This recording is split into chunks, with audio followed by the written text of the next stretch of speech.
gentlemen, welcome to Glasgow. My name's Stevie, I'm your guide today, your live guide. This is not a recording, so nothing can go wrong today. No repeats. The driver today is Jim downstairs. Jim's driving. This is a hop-on, hop-off service, so you can leave it at any time. Today there's only one stop not available, stop number 5, because this week there's a huge demonstration taking place in the park, and next week we've got the busiest music festival we have called Transmit. So the park's getting made ready for these events. So if you want to go to Glasgow Green or to go and visit the People's Palace Museum, then stop number 4 is a stop for you. So just that little change, everything else is available to us today. So we'll be taking a journey of about 1 hour 30 minutes as we go through the history of Glasgow, and we'll take you to all the different parts of the city that's got lovely museums to visit. And the journey, as I say, will take about approximately 1 hour 30 minutes, and traffic providing. Now folks, just for information, as I say, if you want to go off at any time, you should find a little stop button. Now Jim is a marvellous driver, but he's not a very good mind reader, so he doesn't know what day you've got planned for yourself. You maybe have been here yesterday, or you've been given friends and giving you advice where to visit. So you've got all these things to do and see, so you can make your mind up, as long as you let us know, because this bus, although it's got 21 or 20 stops today, it's not a normal bus, so we don't stop at every stop. If Jim's behind time or he's trying to catch up in traffic, he might go by a stop. We don't want to see him get upset or frustrated. So you've got to let me know upstairs. If you're downstairs, you've got to seek out the stop button, press it, and Jim will let you off. So with those little words of welcome, and also just the last thing I want to say is Glasgow at this time of year has low-hanging branches all over the city, particularly if you go to the West End. So if you're sitting outside today, as many of you are, please remain seated at all times of the journey when the vehicle is moving, and be careful for these low-hanging branches. You won't come to any danger as long as you take those advice on board. So let's get underway. We're going to head up to the very beginning of Glasgow, the very birthplace of the city. We're heading up to the cathedral. We'll be there in a couple of minutes. And as we do, we drive along the Avenue of Learning. This is where we have all the universities and colleges in the city. On your right-hand side, we've got Strathclyde University. Not all the universities, this is mainly the Avenue of Learning. We want it all here. Okay, that's fine. So we're heading up towards the cathedral. This is Strathclyde University, and on the side of other parts of this tour is universities and colleges. If you look ahead, you'll see coming up ahead of it very old buildings. We're coming to medieval Glasgow, the very heart of Glasgow. So Glasgow was founded in the 6th century by our patron saint and founding father, St Mungo. He laid the very foundations of the city on that spot, and he indeed is buried in the crypt underneath the cathedral. You see the building with the green roof? That's the oldest church in mainland Scotland, dates back to the 12th century, and they say you can go and see there and find out all about it for free. There is Glasgow, all the museums, all the places of interest are free to enter. So Glasgow, founded on that very spot. The city itself didn't start to really grow until about the medieval times. Nothing's really written down between the 6th century and the 12th century. So we're going to have a history lesson leading from this time when this cathedral was built here. A small fishing village, Glasgow, with about 1,000 people staying in that area, and the city starts to grow. And we'll see how all the changes take place in the city as it grows and mushrooms into this huge city you're in today. Now just for information, on your left-hand side, this is where we find the Glasgow Royal Infirmary. I digress for a second because one of the most famous events in medical history took place there in the 1860s. The resident physician there was a chap called Joseph Lister. Now Joseph Lister was a marvellous surgeon who carried out many world-breaking operations and changes in operations, but he was very concerned because people survived these operations, but they died, a lot of them died of septicemia. They died of bacterial infections. So he came up with an idea that changed the world of medicine. They gave the world the chemical spray, the first use of antiseptics anywhere in the world. And it happened here. Lord Lister, as he's better known, Joseph Lister, the great surgeon. So there we have the cathedral in all its glory. On your left, you've got the only museum in the world dedicated equally to all religions, St Mungo's Museum of Religious Life and Art. And on your right, the oldest house in Glasgow, the Province Lordship, dates back to 1471. And on the hill, Glasgow Necropolis, literally the city of the dead, where all the rich merchants who built Glasgow are buried. Here we are now at stop number 2.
Today from Australia on board. Any Australians here? If you look at the wall coming up your right hand side, it's the work of a young Australian called Sam Bates, and he drew or painted on St Mungo on the wall over here a lovely mural. That's St Mungo by Sam Bates from Melbourne. The next part of our tour, we're going to see Glasgow starts to develop. So we've got a cathedral in the 12th century. We start to have pilgrims coming to visit the city. And then in 1451, Glasgow was given the right to have its own university. As you go through the traffic lights here, on your left-hand side, there's an area called College Lands.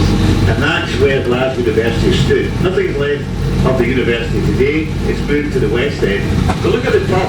It's moved a wee bit obscurity over there with the white band. See the top there, the old college bar?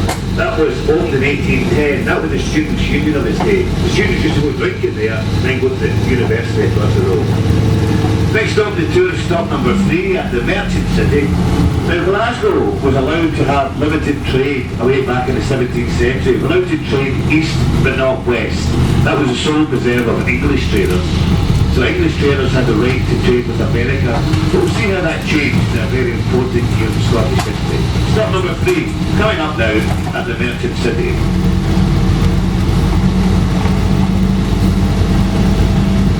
So on your right is the area we call the Merchant City, where the merchants had their offices, etc., homes away back in the 17th, 16th, 18th century. Still up today, and it's one of the finest areas for eating and drinking we have in the city. Very, very vibrant area, the Merchant City. Ahead of it, you see the clock tower.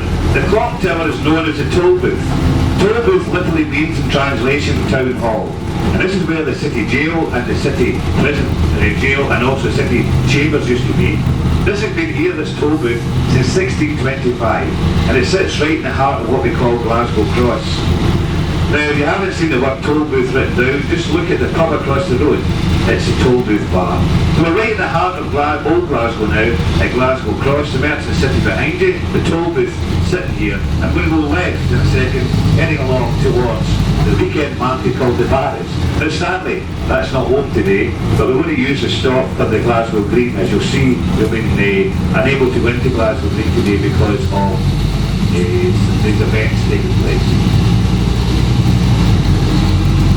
So as you drive along here, you look to your left, you'll see the Billy Connolly Bureau. This is the bureau dedicated, one of 3 in this area, to our great comedian and favourite son, Sir Billy Connolly. That's one of them on the left there.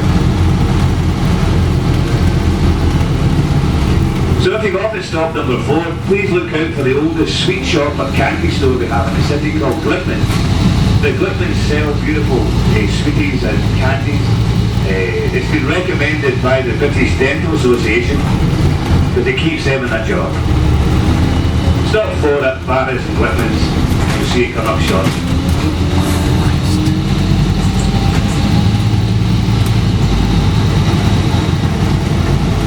Stop number 4.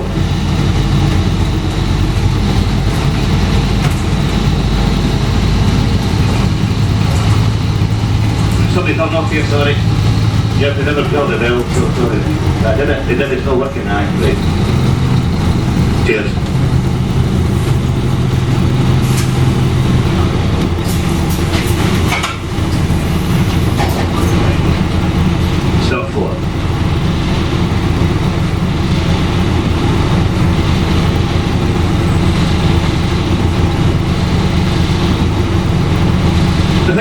Causeway. What, you going to go right, Jim, or you going to go through the Barras? Okay, mate, go right.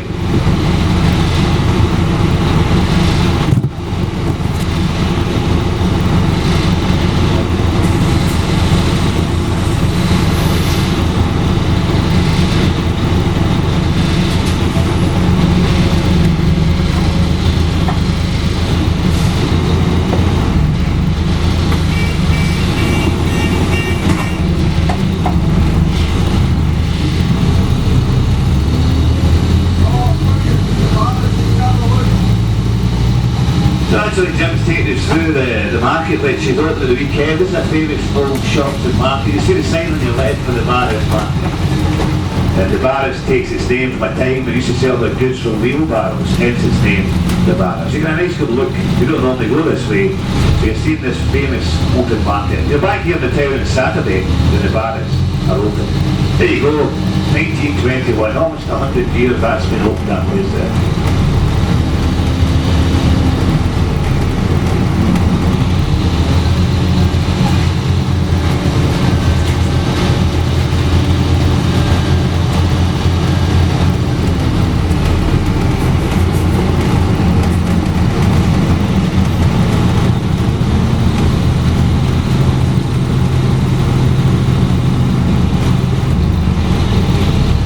Jim's taking us through, say, the Barras Market. The weekend, this is actually quite a thriving part of the city. And it's been with us for over 100 years. This place we call the Barras Market. So we're going to be heading away from the Barras, heading up to the next part of the destination. We'll go by Glasgow Green in a couple of minutes, but we're actually going to see shortly, although today we'll take a little detour, we're going to see one of the finest old churches we have in Glasgow. It's a beautiful church. It's well worth a photograph if you're taking photographs today. Stunning looking church.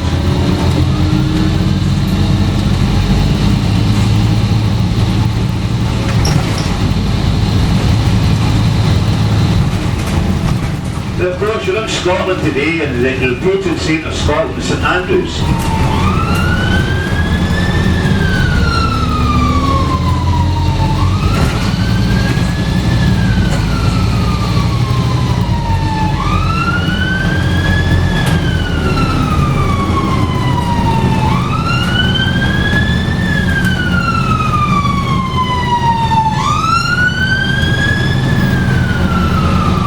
My goodness, it has to go this way, Jim, eh?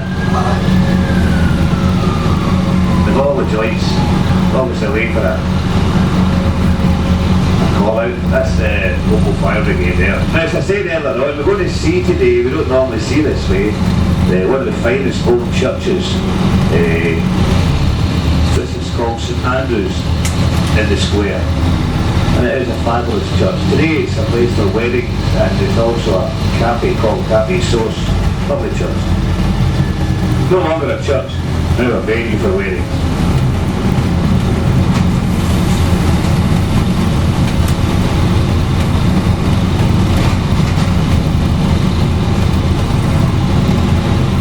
You see this area here, it's quite similar to Edinburgh. If you ever go through to Edinburgh, this area, a very rich part of the city. St Andrews in the Square. Now we'll be heading down to our next part of our tour. I'll take you to the year now of 1707, a very important year in Scottish history. Scotland gave up independence in 1707 and joined in with England, Wales and Ireland, becoming the United Kingdom. And still today Scotland is still part of the United Kingdom. And when we gave up independence in 1707, we were not allowed to trade with America, and we'll see later on in the tour how that changed Glasgow's fortunes forever. But what we didn't do is give up our legal system, and we're heading into what we call Jail Square. On the left hand side is where we had public executions way back in the 1860s. On your left, also you'll see the High Court of Glasgow, the Glasgow High Court, where all the serious trials take place. So we gave up independence but kept a legal system, and a very unusual legal system in Scotland. At the end of a trial in Scotland, you get three verdicts. You can be guilty, you can be not guilty, or you can be not proven. Now, not proven is the Scottish verdict, which gives the accused a second opportunity for release. It means the jury are just not able to come to a decision. So you may have heard the decision getting off, or you may have the saying getting off scot-free with something. It comes from the Scottish verdict of not to go. Very unique verdict. On your left, for the first time today, you see the marvellous River Clyde, which runs through the heart of the city. The Clyde, in all its glory, takes you right up through the city centre, and we're now on the Clyde side.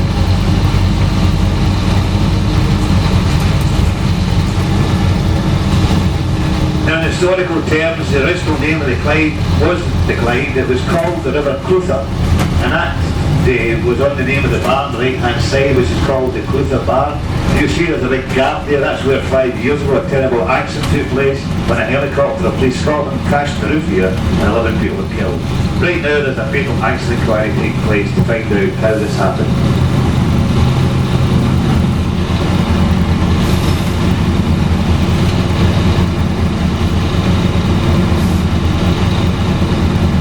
The Clutha Bar.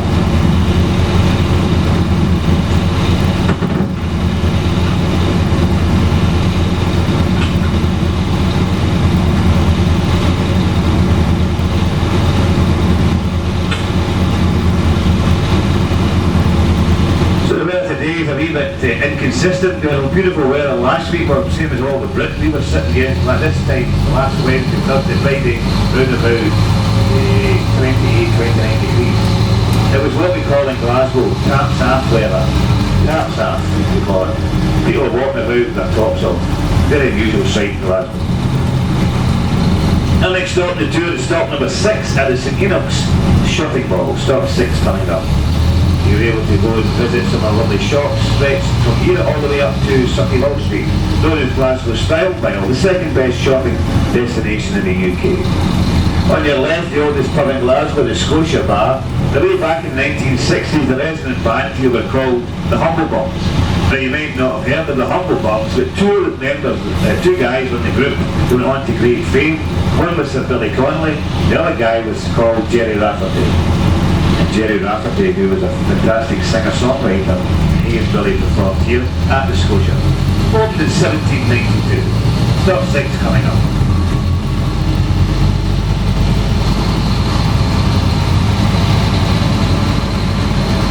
And St Enoch was the mother of a patron saint, St Montague.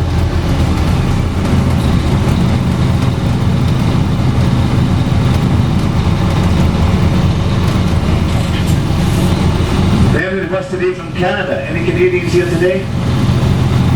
No. Just all from Glasgow? That's good. I'm joking. You can very rarely get people from Glasgow on the bus, believe it or not.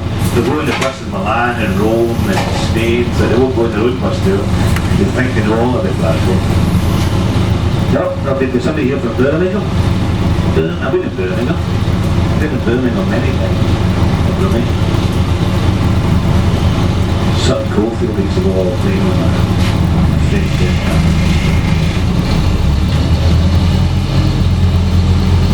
Lovely. So ladies and gentlemen, let's take it up a notch and see how this city really transferred into this great city of wealth and prominence. It all came about because of 1707. So we become part of the United Kingdom, and we're now allowed to trade with America for the first time. And because Glasgow, due to its situation on the northwest coast of Great Britain, because of our geographic position, we have the trade winds coming in here, and we also have the Gulf Stream. It meant it was between 20 and 30 days quicker to get from Glasgow to America than any other port in Britain. The main ports in Britain in those days were Bristol, Liverpool, Whitehaven and Cumbria, and then Glasgow's in the mix. So Glasgow quickly becomes the port of choice, and half the world's tobacco now goes through Glasgow. Every piece of goods that goes to France, Belgium and Holland comes through Glasgow. And the city grows. And look around about you. If you look here, you see Glasgow changes, and the city starts to look with beautiful buildings, all dated in the 18th century. There's a trades hall behind you there, dating away back to the 1790s. That's still used for all the trades to meet here once a month. So, here we have the wealthy traders. Every street in this area is named after a trader or parts of the world they traded with. Glasford was a big trader, the big Garth, Wilson, Ingram. The next street down from here, of course, is Virginia Street, named after Virginia in the United States, where we traded with the tobacco, and also Jamaica Street, where we traded with the West Indies with sugar and rum. So the city starts to grow, built in the back of this trade, all due to the fact that we are quicker to get to the United States eastern seaboard than any other port. Also there was the Napoleonic Wars during this period as well, and lots of skirmishes in the English Channel, which meant it was a very unsafe place to go. So Glasgow became safe haven for these great companies. Now the average earnings of a Glasgow trader away back in the mid-1700s was £800,000 a year. That was the average earnings. And we'll see that, how they actually spent their money shortly. Ahead of us now you'll see one of the most photographed statues in Great Britain. This is the Duke of Wellington, who defeated Napoleon in the Battle of Waterloo in 1815. And he stands in Glasgow with a cone in his head, and also Copenhagen today, I notice, has got a cone. Now people always ask me, why is the cone there? There's no reason for it. It was a drunk student about 25-30 years ago decided on a night out to climb up there and place a traffic cone. And because Glasgow we don't take ourselves too serious, we've left it there, or lights up, there's always been a traffic cone, they're normally always there. Sometimes there's a change in colour, sometimes a change in design, but there's no reason for it, it's just a bit of fun. Now behind that is the Gallery of Modern Art today, but the building behind the Duke of Wellington was the house of the Cunningham family. That was a trader's house away back in the mid-1700s. That's how the traders lived. He had 14 children, so he needed a house that size.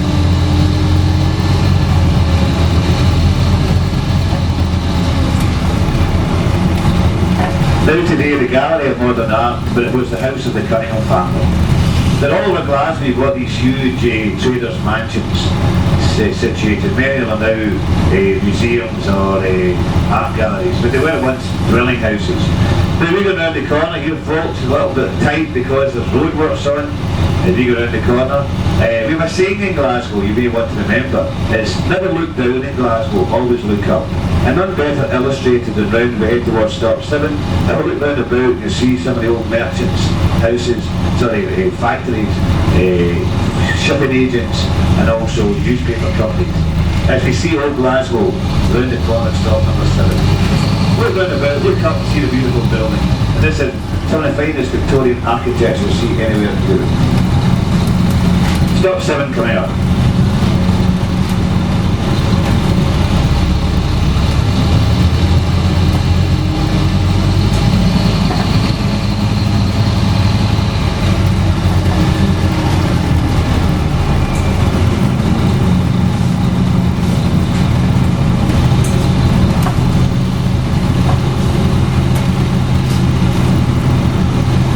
Stop 7.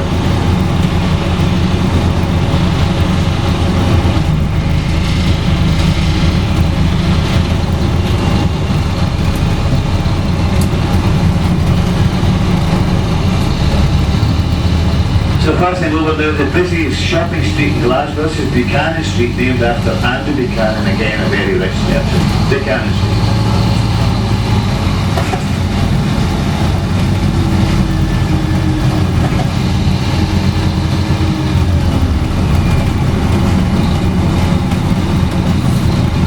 So you see a lot of these old buildings along here, many been turned into restaurants, and there's also the Witherspoons at the back there, the Counting House. So all these are lovely restaurants. The buildings themselves still stand the test of time, beautiful architecture, right in the very heart of the city.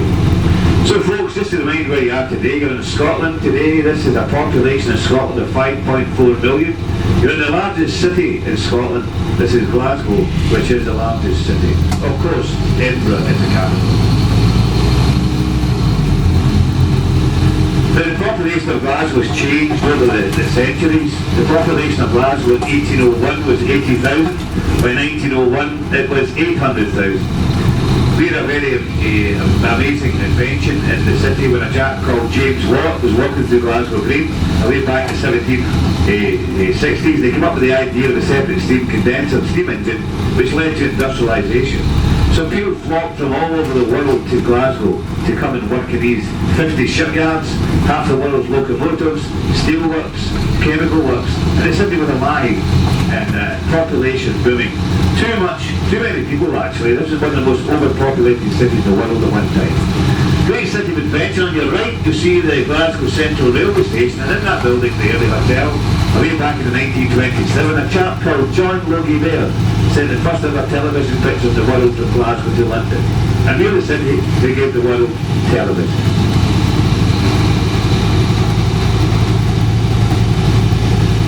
So we're headed back out to the next part of our tour, stop number 8, the Radisson Blu Hotel. Now many of the people who came to Glasgow came from the Highlands area. Way back in the 1790s they had what was known as the Year of the Sheep, better known as Highland clearances. So many Highlanders left their home, and one day over 1,000 went to Ontario in Canada. Nova Scotia, of course, is New Scotland, so many people went to Canada, America, Australia. They also came here under this bridge is where the Highlanders used to meet. They spoke the Gaelic language, didn't really know many people, so they met their friends one night a week. They had off on Sunday. So we call this bridge the Hielanmen's Umbrella, the Highlandmen's Umbrella. That's its nickname. Heading up to stop 8, the Radisson Blu Hotel, the Hielanmen's Umbrella.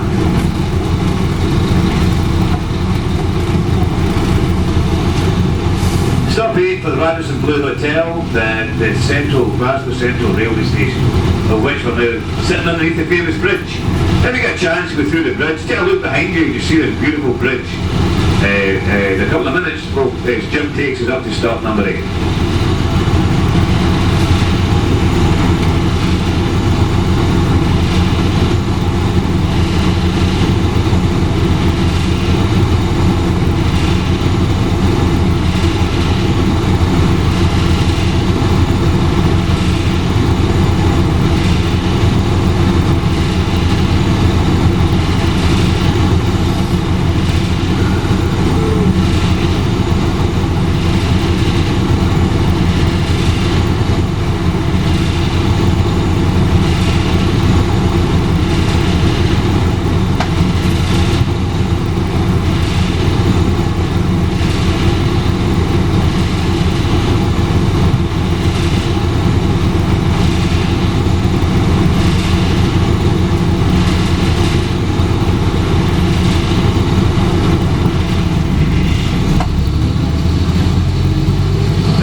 Look behind you, see this beautiful bridge now at the Central Railway Station.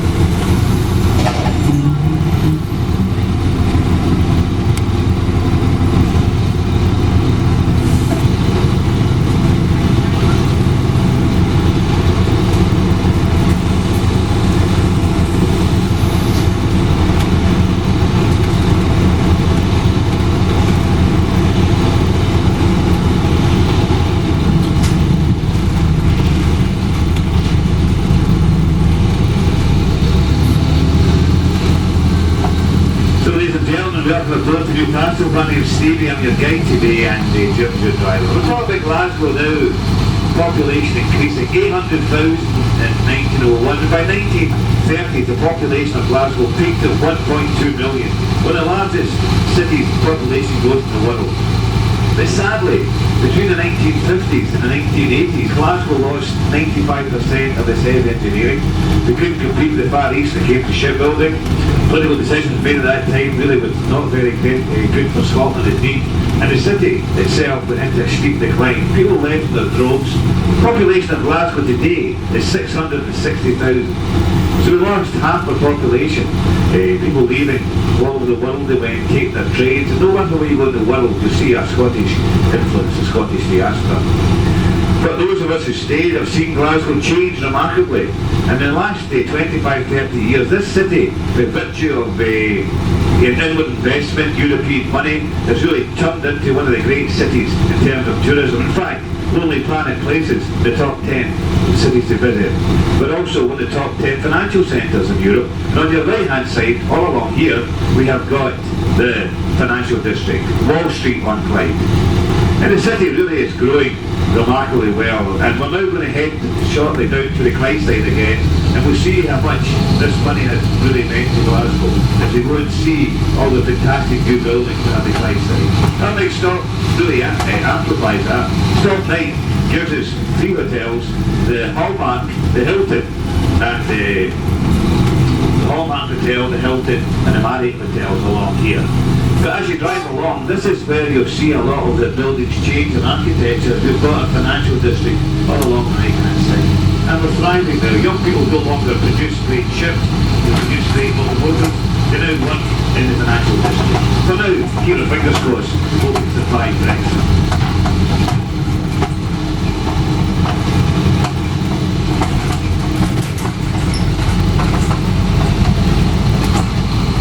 Now you see the Kingston Bridge. If you drive for 45 minutes east, you'll come to Edinburgh. Edinburgh's the capital of Scotland. If you drive into Edinburgh, the big roundabout there, just come back to Glasgow.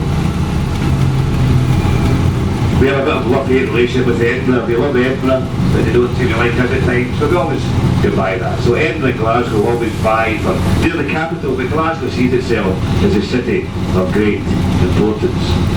So we're heading down to the Clydeside now shortly. As you drive along the Clydeside, you'll see the actual change, the whole vista of the city as we head in towards the great hotels and the Scottish Events Campus. Have a look also at some lovely murals when Glasgow in 2014 celebrated having the Commonwealth Games. We'll see shortly how this young Australian brightened up this part of the city. As you drive down, you'll see some lovely murals. The Australian national swimming team who took part in the 2014 Commonwealth Games. And of course, I think Birmingham's going to host the Commonwealth Games next time.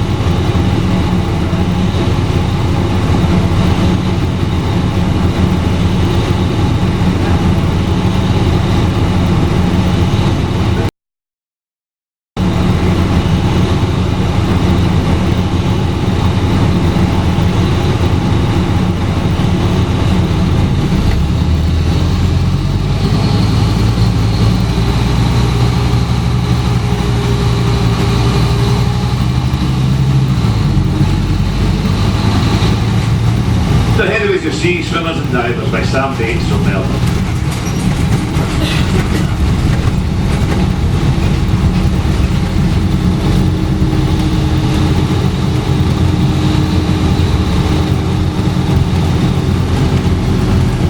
Well, underneath one of the busiest motorways in Europe ahead of us. Above us is the M8 taking you from Glasgow to Edinburgh.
Clydeside, and this is where the docks used to be, and the shipyards.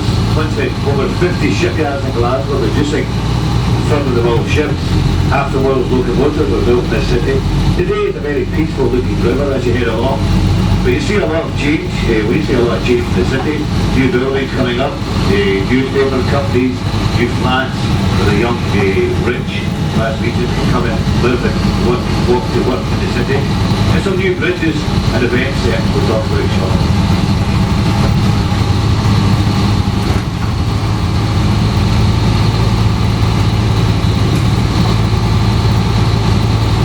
Next stop, the tour to stop number 10 at the Hilton and stop 10 coming up. Thereafter, stop 11 is the stop for the Glasgow Science Centre, which is open today. The Science Centre stop 11.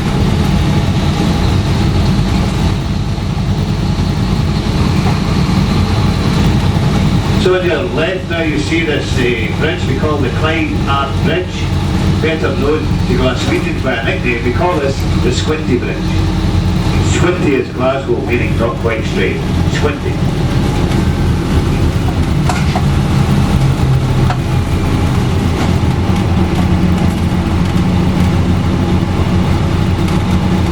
Across the river you'll see the Scottish Television and BBC, that's Pacific Key over there, which the main television companies are based. Now the city, as I say, in the last 20, 30 years has really come alive. On the left you'll see an old Glasgow. You see the round building over there called the Rotunda, and the glass roof pointed up. That's where we used to go in there way back in the old days. You go in, you go down a series of lifts, and you walked in tunnels underneath the Clyde. And the other side here you see the Sister Rotunda. That's how you got people underneath the Clyde way back in the early 1900s, right up to 1988 they had them here. Stop number 10, Rotunda on your right hand side.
Stop 11 coming up at the Glasgow Science Centre. You see ahead of you a funny looking shaped building. It's called the Clyde Auditorium ahead of you, but we've got a nickname for the building. We call this the Armadillo. If you look at the roof of the Armadillo and you actually flip it over in your mind, it's the upturned hull of ships paying homage to Glasgow's great shipping past. That's why Sir Norman Foster, the architect, built it with Glasgow in mind. And the Armadillo was just a nickname we gave the building, and it's actually printed on the tickets now. It's actually known officially as Glasgow's Armadillo. Stop at 11, and if you want to visit the Science Centre, your eyes may be gazing on the left-hand side, the huge tower which dominates the skyline. That's part of Glasgow Science Centre over there, the Glasgow Tower. Stop at 11 coming up.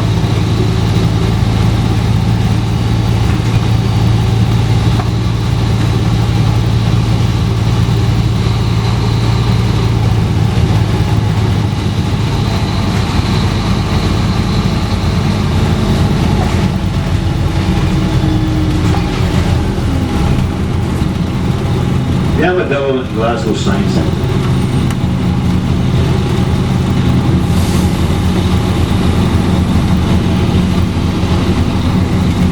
The Armadillo is a 3,000 indoor seater venue for concerts and conferences, and it's obviously very popular, the Armadillo. In the very centre, it's second to see the Scottish Exhibition and Conference Centre, which holds 8,000 people, all part of the old Glasgow docks. This is the Queen's Docks area, so we're driving over a reclaimed land here. Below you is the River Clyde, underneath this concrete.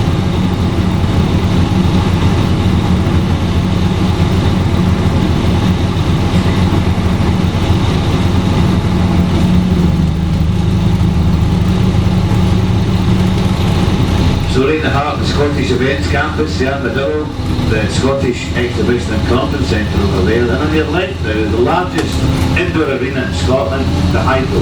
13,000 people come here to see mainly pop concerts, shows, and also some sporting events like boxing and gymnastics. This is also, we've had the World Gymnastics Championships a couple of years ago, and a very popular music venue. In fact, it's one of the busiest music venues in the world, the Hydro.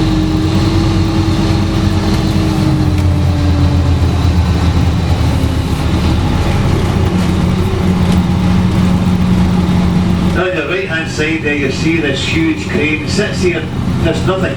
But remind everybody coming to Glasgow, this once was one of the greatest ports in the world. That's how they used to use to get the locomotives onto the ships to take them around the world. That's what they call a Titan crane. The Finnieston crane behind you. Dominates the sky. Remind everybody you were just visiting one of the greatest ports in the world at one time, Glasgow. So if we leave the Scottish Events campus, we're heading up to the next part of our tour, still staying at the Clydeside. On your right, the last nickname I'll give you today, that's the cheese grater on your right, which is the car park for the hike, the cheese grater.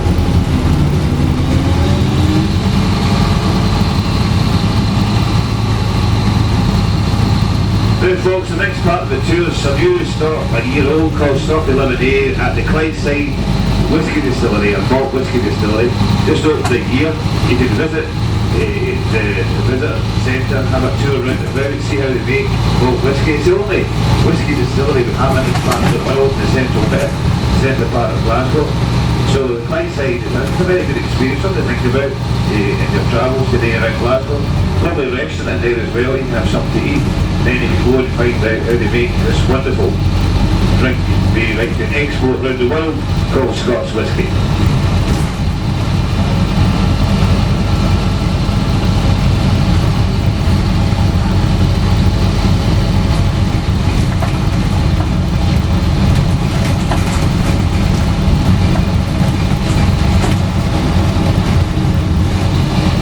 On your left you get a better view now of the Science Centre and the Glasgow Tower. That's a huge tower, you can actually go to the very top and have an uninterrupted view around the city itself. That's the Science Centre on your left.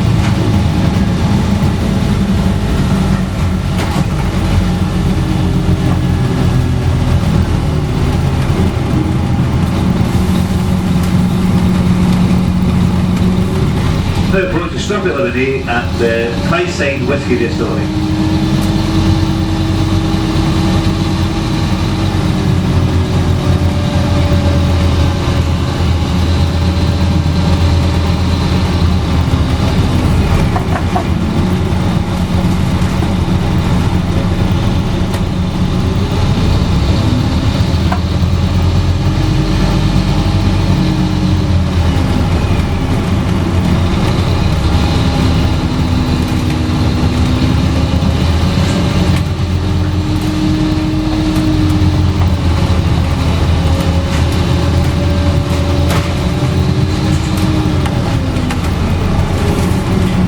Can't tempt you for a nice glass of whisky because at the end of the tour they give you 3 whiskies to drink, one from the Highlands, one from the Highlands and one from the Lowlands. You won't be able to buy Clydeside whisky for another 6 years or so, as it's obviously takes a while to distill the wonderful malt whisky. Now we're heading along the Clydeside, you can see the water opens up, we're heading into one of the best museums on the tour. This is the Riverside Museum of Transport, including a walk back in history as you go into the Glen Lee, built in 1898 on the Clyde. This old teacup are one of only 5 remaining afloat today in the world. The other 4 are in the United States of America. The Riverside Museum of Transport opened today and it was the only museum in Scotland to be voted the best museum in Europe. Please remain seated as Jim will take us round. It's going to take a couple of minutes. Our stop for information is on your left down there. You see it just over there. So it'll take a few minutes for Jim to negotiate out there. And you'll be able to go and find out all of the Glasgow's history of transport, the Riverside Museum.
we'll talk about Glasgow shipbuilding, because you go around the world, you'll see examples of Glasgow shipping.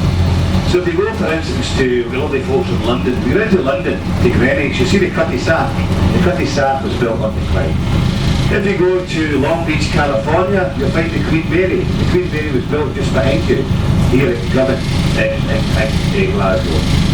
If you go to Dubai in the Middle East, and Jim was in Dubai last week, you'll find that QE2 sits there. QE2 was built on the Clyde.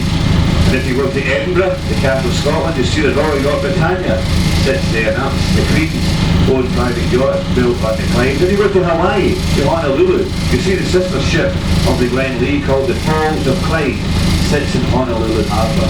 So they've been around the world, from London to California, from Dubai to Edinburgh and London. And I've always say this, remember this folks, the Titanic was built in Belfast.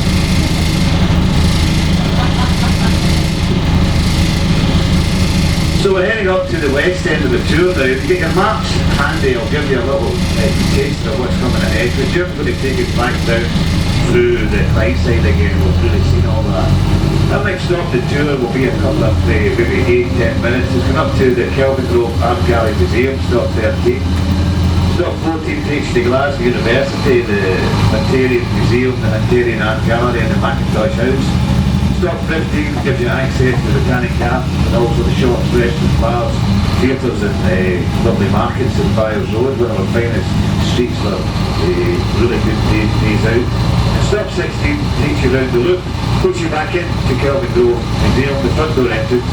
So either 13 or 16 will be 2 stops servicing the Kelvingrove Museum. If you're fit and able, then you can actually walk between these stops. There's walkways and pathways which are clearly signed, taking you from 13 to 14 to 15 to 16. So there are a lot of things coming up your way at the next part of what we call the West End part of the tour, coming up shortly.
Part of the tour, we want to talk about the famous Glasgow housing called the tenements. The many great stars from Glasgow, Billy Connolly, Lulu, etc. They all were brought up in Glasgow tenements, which were the main housing way back in the 50s. But these tenements date back to the early 1900s, late 1800s. And they're all over the city. You see them the next part of the tour in particular, but no matter where you go in Glasgow, you see what we call the Glasgow tenements. I'll tell you some of the usual features about them. Interesting in the Glasgow history as well. I mean, Sir Billy Connolly was born 5 minutes from here in the Anderson area of the city, and he used to be walking along these streets at night looking for a party, a carry out, as we say, listening up the windows to somebody singing it. Remember his famous sketch about walking by the Glasgow tenements. People always think of this area when he was making up that great humorous story about the Glasgow tenements. Carry out, for those who don't know, is a Glasgow drinks package. You put it into a bag. It's normally half a dozen cans of lager and a half bottle of whiskey to go looking for a friend's party to go and enjoy the weekend. You carry out the corner.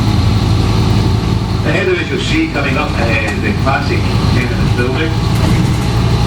Separate entrance. These were Clydeside tenements, so the people who worked the Clyde would live in these type of tenements, so they could actually think about it. They could walk to work. The shipyards and the docks are just literally a 5-10 minute walk away. There's literally thousands of people employed in the docks and the shipyards. And he went to a separate entrance to the bottom called a close. You look along the bottom where the shops are, so you could actually shop. And some of the pubs were here today. You could actually have a drink, go for shopping. So everyone was self-contained. Then you entered by a close, from the French word meaning open, along the bottom, a close. Now if you look at the wall, you see a lot of the windows are professionally boarded up. See that? You don't see examples of that right hand side. That's because of window tax. That was a very aggressive form of tax avoidance. Now the tax authorities in Glasgow hated that, came up with a saying, it's now part of English language. They called that daylight robbery, stealing to daylight.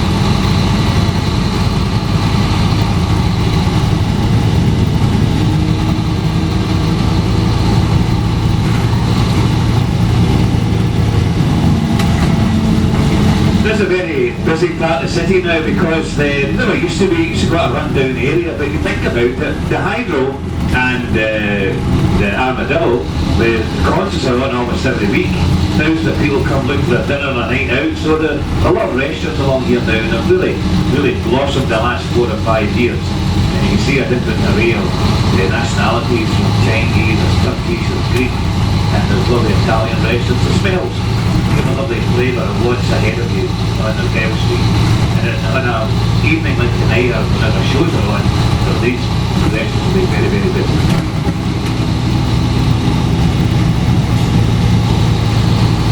So for those coming to Glasgow the very first time, you're very welcome. The city sometimes had a reputation in the past of being a violent city, but that's what's gone now, and cities are very welcoming city. A lot of people don't realise that Glasgow's got more parts per head of population than any city in Europe. And coming up now, you're going to see one of our finest parts called Kelvingrove. And right now we've got the Kelvingrove sessions. Now, I've looked at the people on the bus today. I'm not going to try and estimate people's ages, but I'll give you some of the groups that are coming up. I go every year, at least 3 concerts with my family to go and see. I'm trying to introduce my kids into this world of music when I was younger. I'm 60 plus VAT. In a couple of weeks I'm going to see a group called Human League. They're coming here. Last weekend we had the Stranglers performing. Last year I saw Orchestra, there was the Dark. The year before that was Squeeze. So Tom Jones was here with Lulu as well. And famous old groups of the 80s. Billy Ocean performed here last year. So I'll show you that venue coming up in Kelvingrove. They're called Summer Nights in the Park. And every year I've been, every night I've been, it's been torrential rain, and I've been soaked to the skin, but I'm actually wet in the inside anyway, so it doesn't really matter. Coming up now to Kelvingrove, stop 13, you see shortly, you see Glasgow University and the wonderful Kelvingrove Art Gallery Museum. And you see a beautiful part of Glasgow, the Kelvingrove Park. Stop 13 coming up.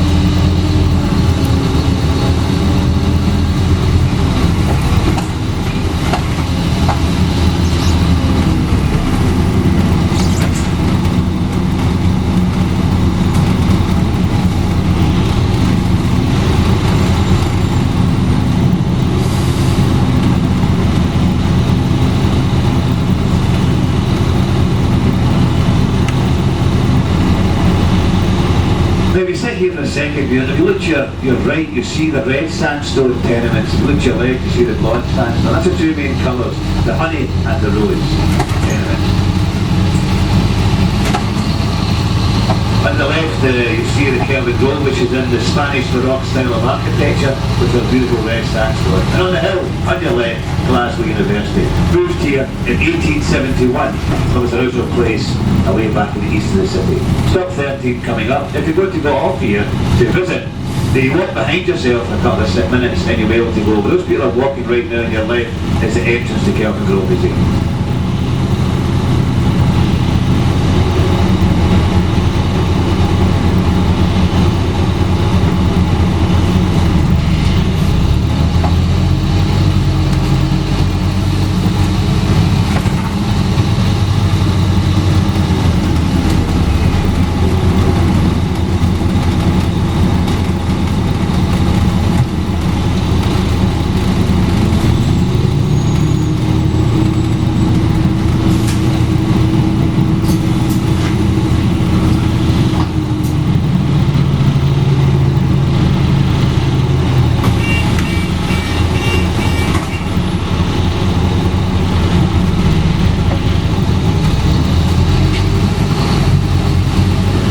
Through the Kelvin Way, the river behind us is the River Kelvin. On the right hand side is where we have the Summer Nights Kelvingrove bandstand where all these old groups perform. You see on the right hand side.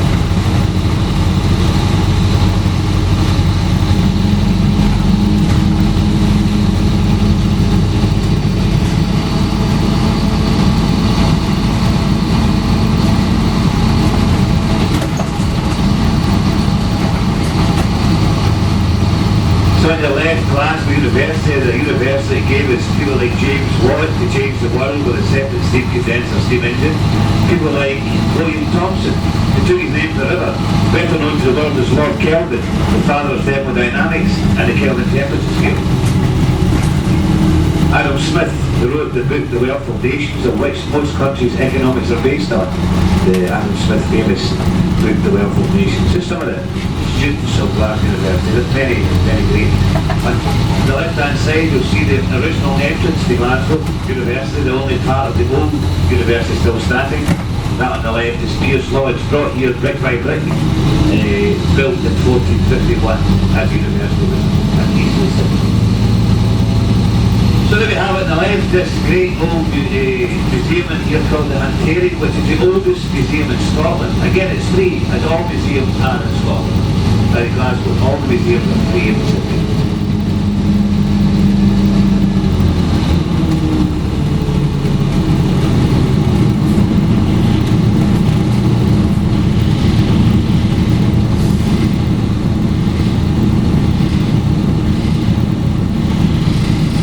For those getting up at stop 14, please remain seated. We're going to be taking you over by the roadworks and then Jim will take you into stop. We have to move and stop a bit forward. Over Glasgow, there's lots of roadworks taking place as they redo all the old gas pipes. That's why they're doing all this work. All the old gas pipes underneath the city are all very old, so every one of them are being renewed all over the city. It'll take a long while, but we're going to have to put up with the construction.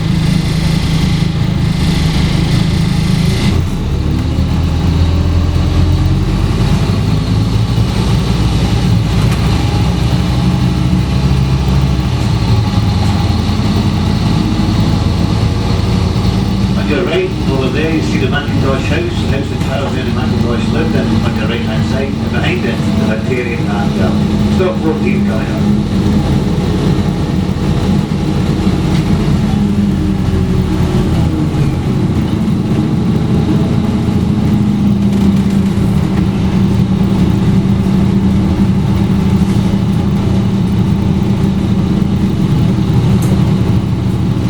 Stop 14.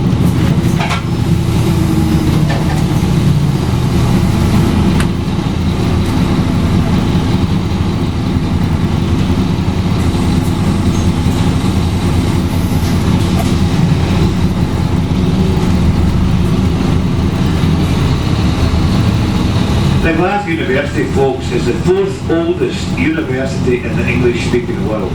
Second only is St Andrews, which is the oldest in Scotland, only younger than Oxford and Cambridge in England. Oxford University is the oldest university in English-speaking world.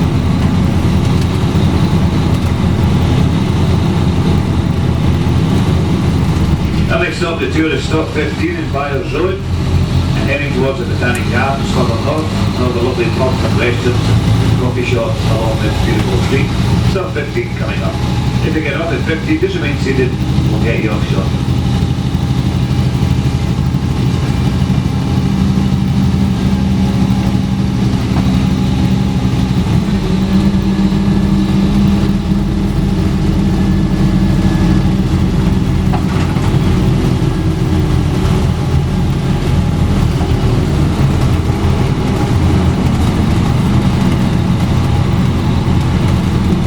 Now, in the city for a couple of days, I can really highly recommend Byres Road here, stop 15. You've got some beautiful restaurants, including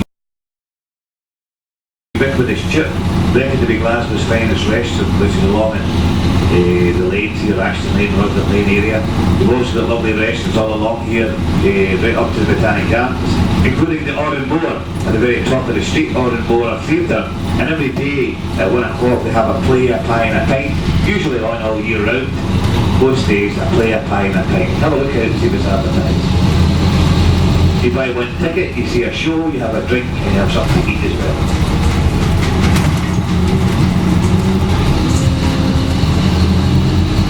Stop 15 times.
Things to do today at 1 o'clock at the Kelvingrove. There's usually a musical recital.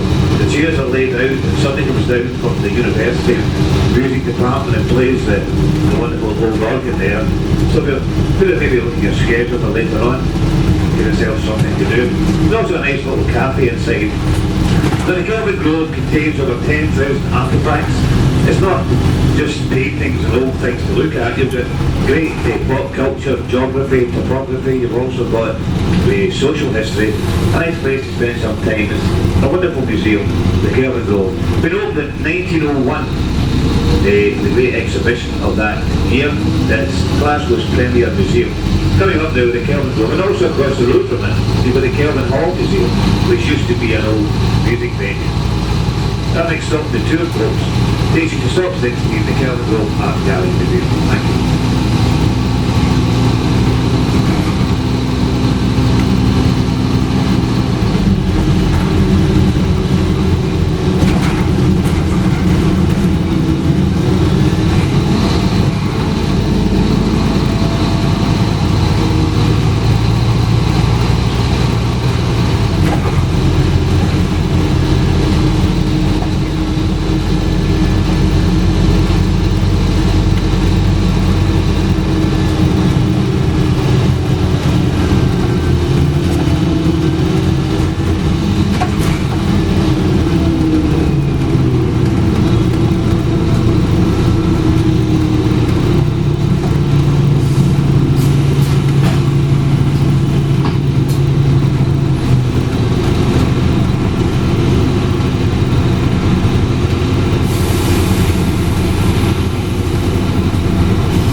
heading back in towards the city centre along Sauchiehall Street.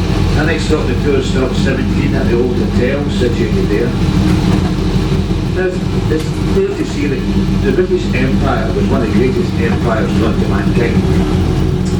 And when it was as history at its pomp, half the world came under British rule. Now, London was not one city of that empire. Second was, of course, Glasgow, the second city of the empire.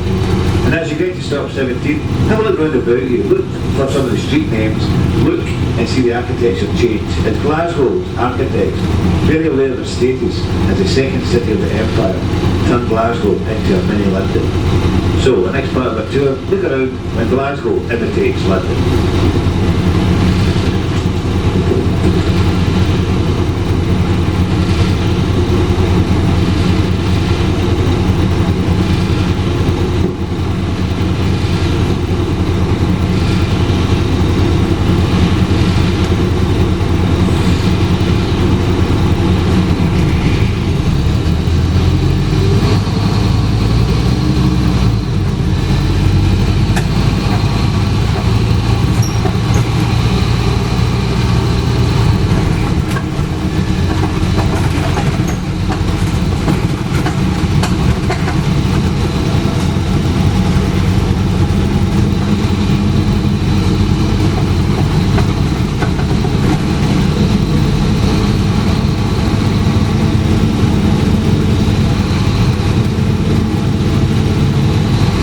Stop 17.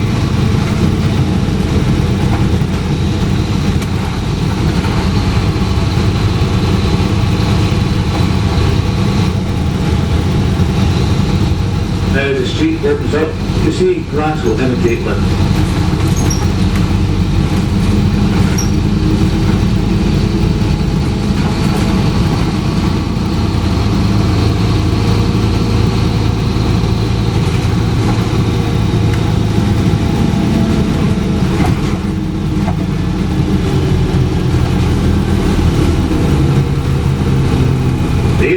Towards us, Charing Cross, again named after London. Straight behind us was Westminster Terrace, Royal Crescent, all named after London. And if you look at your traffic light to the right, you see the largest temple for the Sikh community here. The Sikh community came to Glasgow in the late sort of 40s, early 50s, and they made their homes in this part of the city.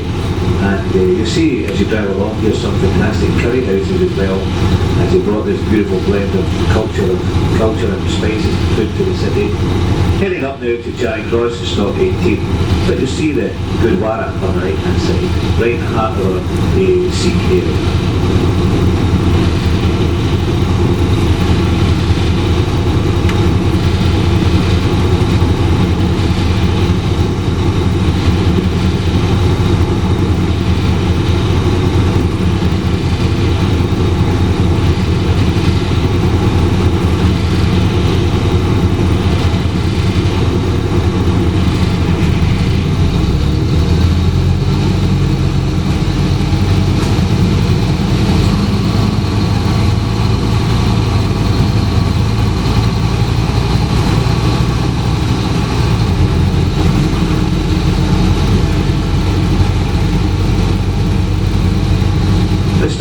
Where you'll find the stop for the Royal Highland Fusiliers Museum and also the tenement house which opens at 1 o'clock today. If you want to find out what a Glasgow tenement looked like between the years 1911 and 1965, then you can visit the tenement house and stop 18. Here at Charing Cross.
we're now Sauchiehall Street approaching stop 18. Now Sauchiehall Street's undergoing some changes. It's now into one lane and two lanes here, and there's also a pedestrian precinct being built. Very busy area. I was here Saturday night, jumping. Very busy area. Stop 18.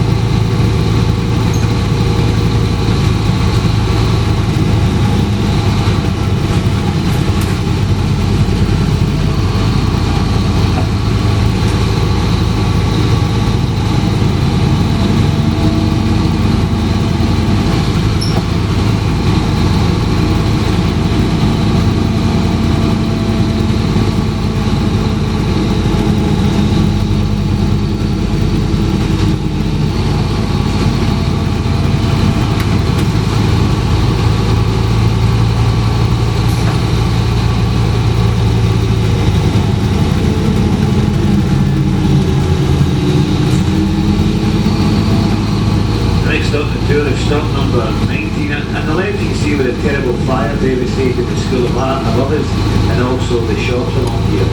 Stop 19, this is one of the busiest stops as people visit the Glasgow's famous Enoch School of Art. It's on your left on the hill there, you can see on the scaffold behind. Terrible fire. Second fire in 3 years that we think destroyed most of the building, sadly.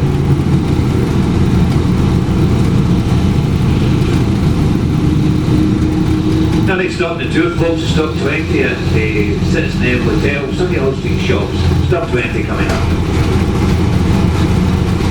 Also the Royal Conservatoire of Scotland will train the young actors' positions. We're in the heart of theatre district now. If they come to Glasgow to see a show, we'll tell you there are a couple of old theatres coming up now. On the right, the old Glasgow Film Theatre, which is an old cinema built in the 1930s called the Cosmo. This is where you'll find movies shown in foreign language here. The sort of art house cinema on the right, the Glasgow Film Theatre. Stop 20 coming up.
Stop number 20 on the left at the Royal Conservatoire of Scotland. Stop 20 coming up.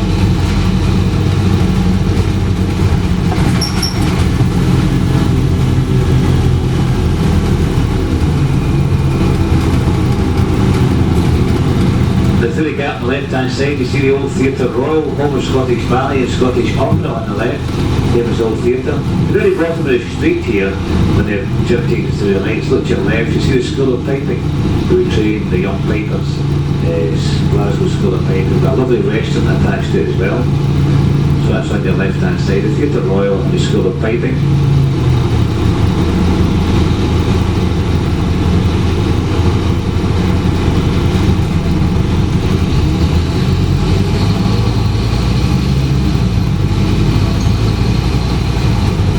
On your the right, the old Pavilion Theatre, which was one of the old theatres built in 1904, still open today, with shows on every night. And two traffic lights on your right, paying homage to Glasgow's love affair with cinema. You've got the tallest cinema in the world there, Cineworld on your right hand side, the tallest in the world.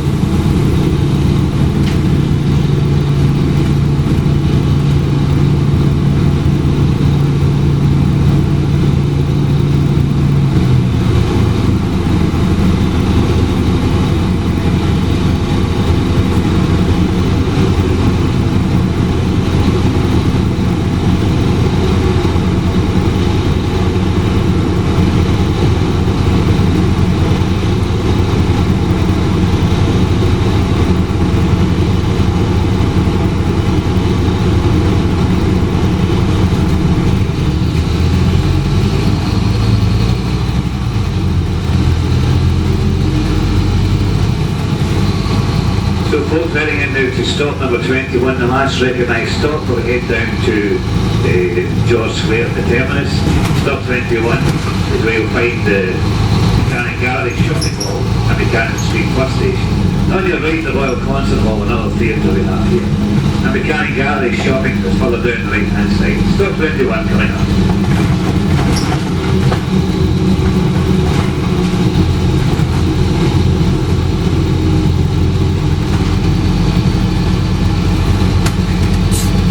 The hill, you've also got Glasgow's third university, Glasgow Caledonian Uni over there. That's a third university.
We're taking down to the final destination at George Square. Now George Square was named after King George III.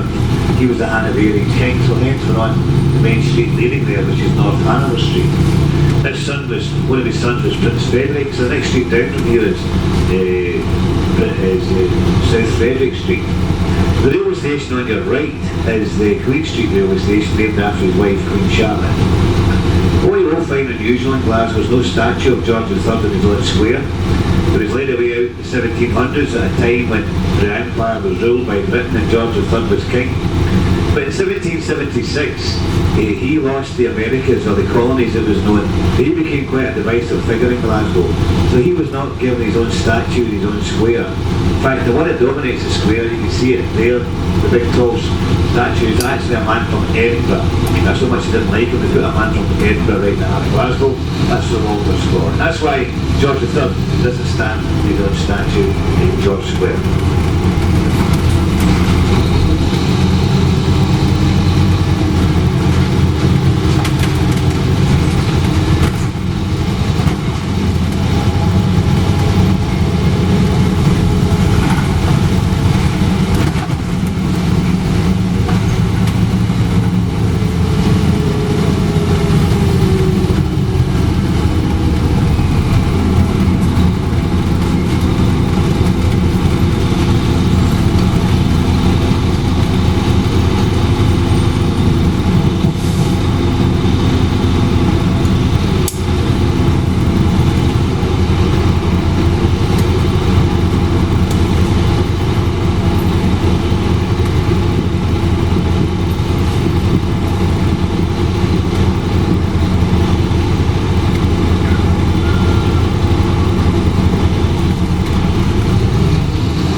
famous building. This is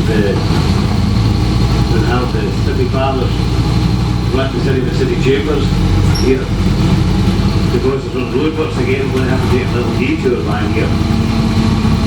Nice to see inside this building. This city chambers was built by a local architect, Italian style of architecture.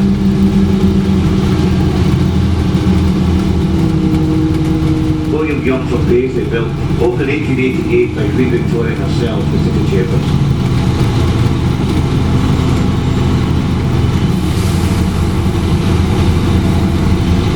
So leaving us at this point of the tour, we'll take you back round the corner shortly. Make sure all your belongings are with you, don't leave anything behind you if you're leaving us. If not, stay on, the tour will leave again in about 10-15 minutes time. If you want to try and get the bus ahead of us, it's a multilingual service. If you made your mind up, you want to go back out to the West End and maybe see the Kelvingrove, the Riverside, and visit the lovely parks, then instead of waiting at stop number 1, the terminus, why not go round to stop 7, which is just round the corner, and you can then do a full tour of the west part of the tour, miss out the east, the 26 stops. Something to think about.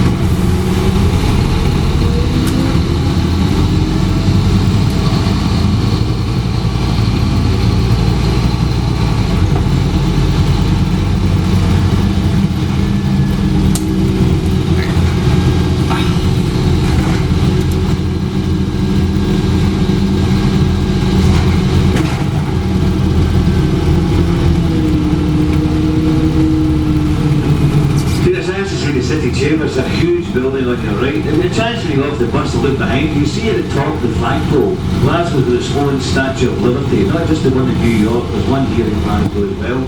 So you'll be able to see it. We normally go by the building, but today we're having to take a little detour. So if you look behind you at the flagpole above the main entrance, you'll see Glasgow's got its own Statue of Liberty.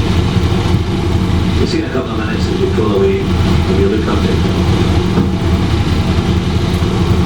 Above the main entrance. You'll be able to see when you off the bus actually, have a look up and see the entrance.